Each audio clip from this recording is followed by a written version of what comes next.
Recently, I was travelling across London on the train. My seat faced backwards, and after a while my eyes needed a rest from the rapidly receding buildings and trees. Then 3 talkative lads boarded the train and sat a few seats behind me.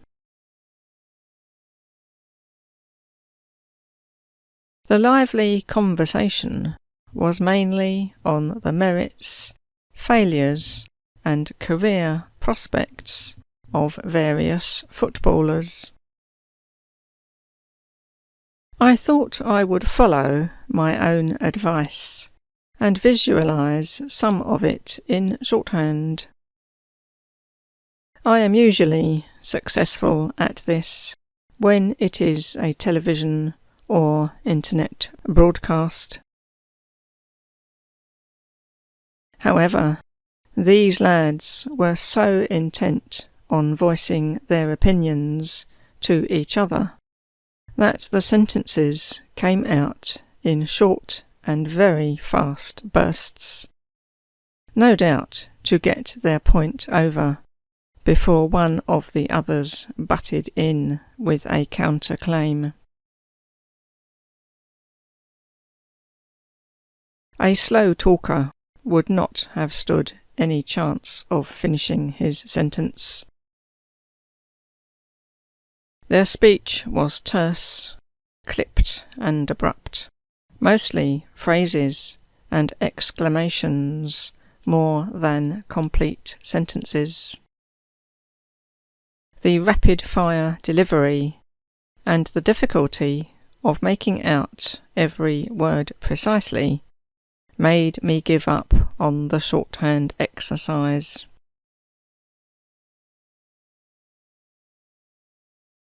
The arrival of a few expletives was my cue to tune it out, but I did muse on what might happen if a shorthand writer did get it all down and decided to read it back to them, swear words and all.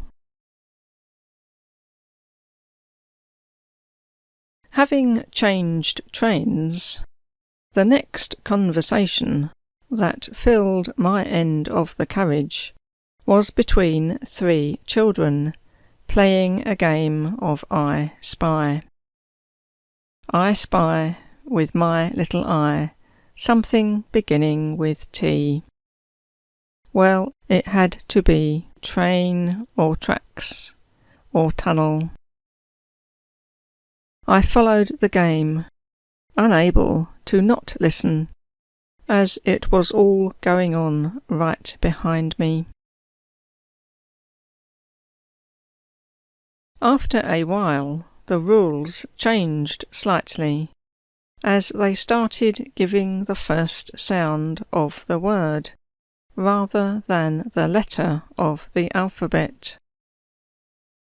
They were young enough to probably not be quite sure of every spelling, or at least an older child would do this so that a younger one could take part.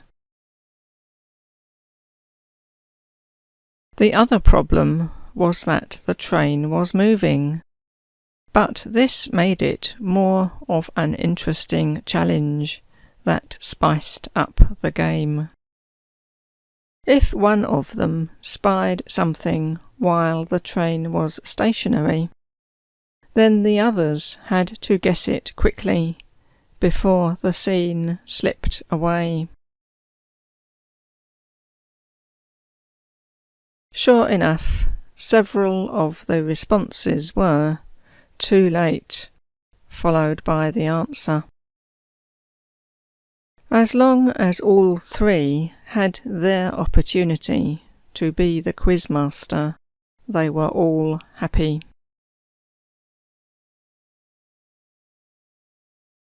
Later on, the game mutated into spying things consisting of 2 words, such as tall building factory door, etc.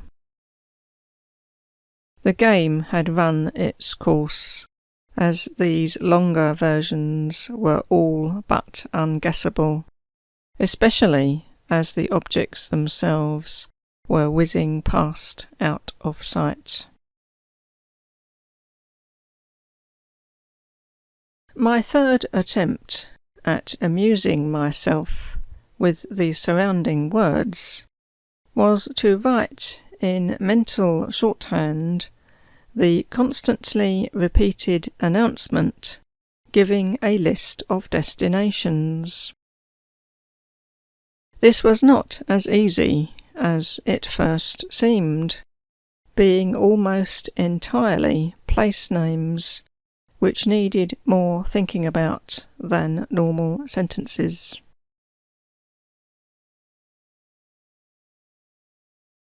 I could either follow the announcer's voice or look at the information board with the scrolling list of stations. The board was not easy to follow, as it was further down the carriage, and the words formed by lighted dots moving from right to left were hard to read rapidly.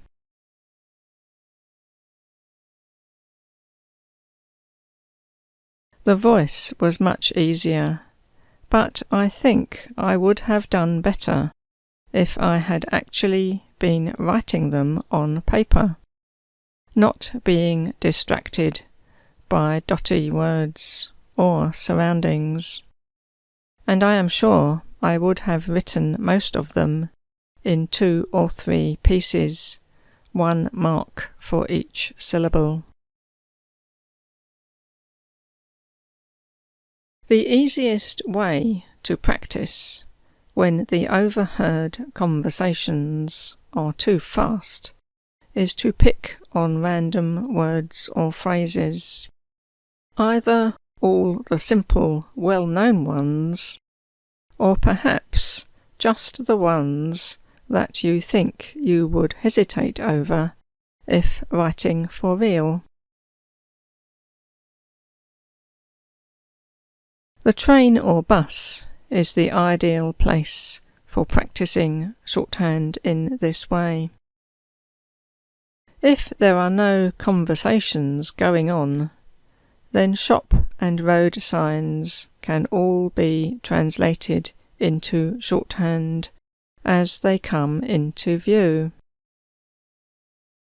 This particular variation should improve each day as you pass the same shops and signs over and again.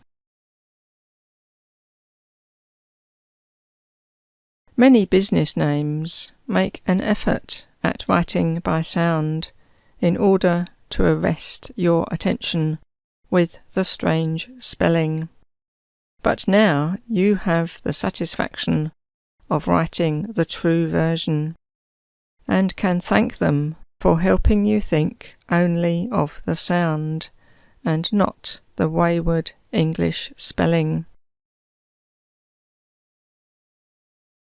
In your warm and comfortable train or bus seat, you will be able to give yourself lots of brownie points for getting ahead with the shorthand, making good use of the spare minutes, and maybe even shortening the apparent length of the journey, as well as shortening the time taken to achieve shorthand fluency and skill.